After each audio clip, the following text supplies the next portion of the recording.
আসসালামু আলাইকুম রহমতুল্লাহ। আজ আমরা মেডিকেল অ্যাডমিশন 2026 জীববিজ্ঞান নিয়ে আলোচনা করব। আজকে প্রথম অধ্যায়ের কিছু অংশ পড়ব ইনশাআল্লাহ। চলুন শুরু করি।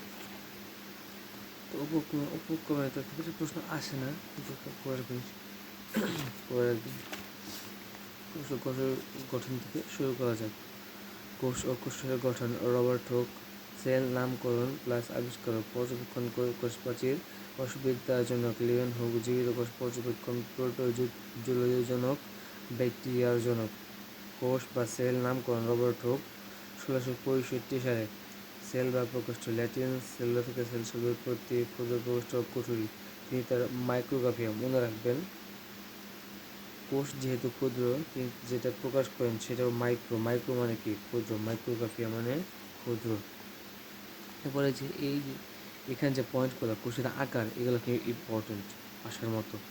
তো দেখেন, উট পাখির ডিম সবচেয়ে বড় কোষ 17 সেন্টিমিটার ইন্টু 12.5 সেন্টিমিটার। মানুষের নিউরন কোষ প্রায় 1.37 মিটার লম্বা। সেল এর বাংলার পরিশুদ্ধ করা হয় কোষ বা জীবকোষ।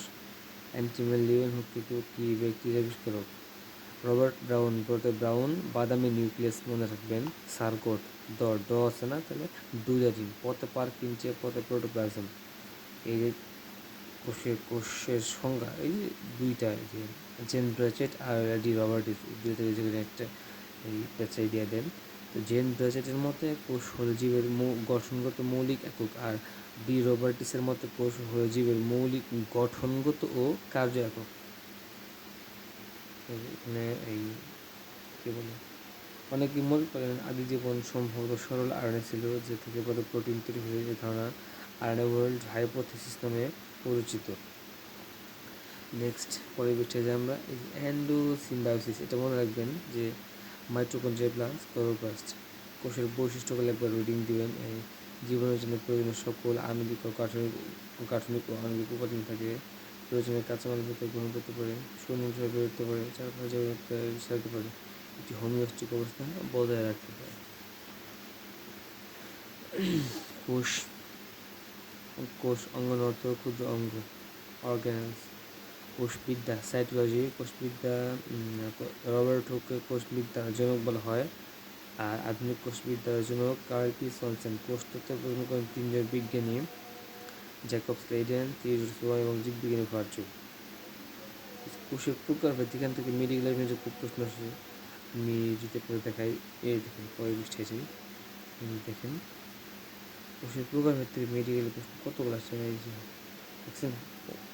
এখান থেকে একটা কোশ্চেন মাস্ট পেয়ে যাবে ইনশাআল্লাহ। এখান থেকে বিষয় নেই। দেহকোষ, মূলকাণ্ড, পাতার কোষ, স্নায়ুর কোষ, রক্তকণিকা, জনন কোষ, শুক্রাণু ও ডিম্বাণু। নিউক্লিয়াসের গঠন ভিত্তি করবেন আদিকোষ। আদিকোষের অবাধ শ্বসন 7 days ribosome, mycoplasma, bacteria, bacteria, মলের রাজ্যের সকল প্রাণী। আর প্রকৃত কোষে কি, প্রকৃত কোষে সবাদ শ্বসন 80 রাইবোজোম, শৈবাল ছত্রাক।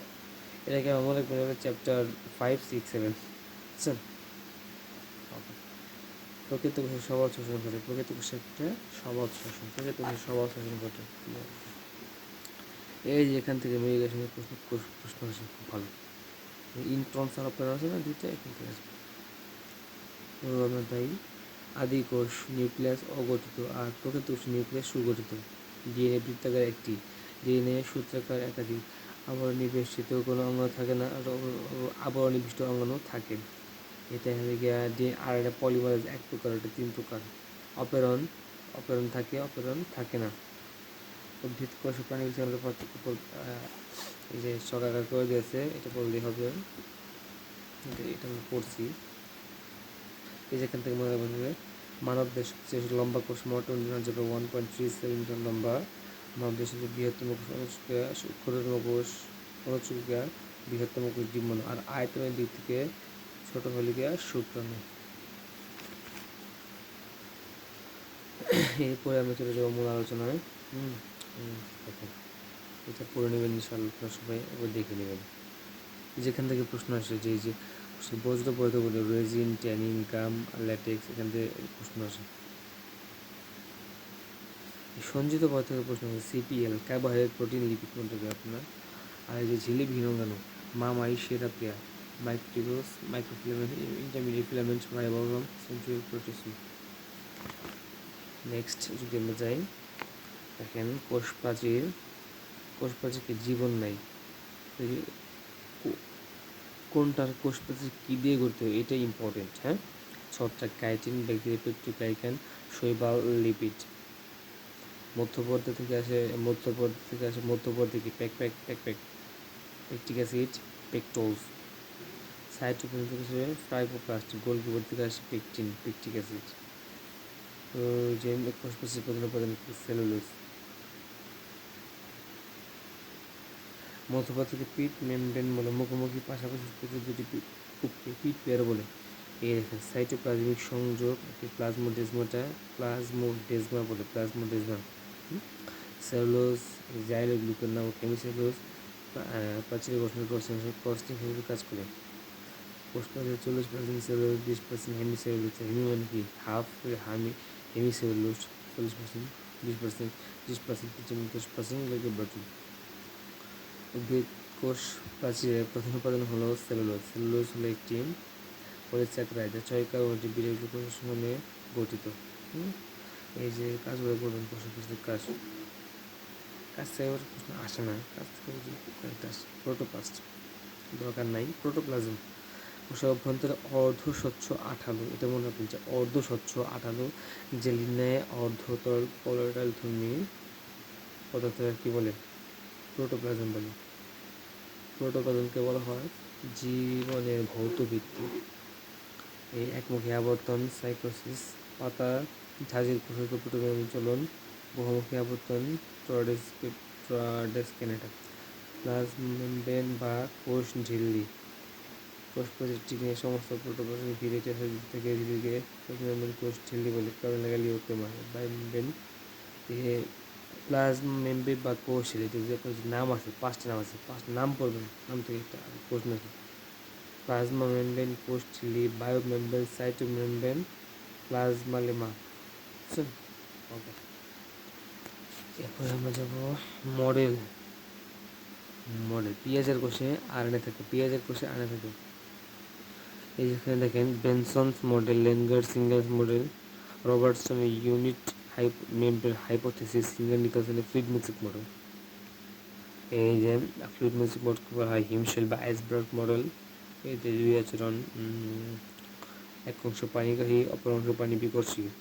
Glycocalyx carbohydrate plus protein, glycolipid, carbohydrate plus lipid, glycolipid. Glycoprotein আর গ্লাইকোলিপিড মিলে হয় গ্লাইকোক্যালিক্স।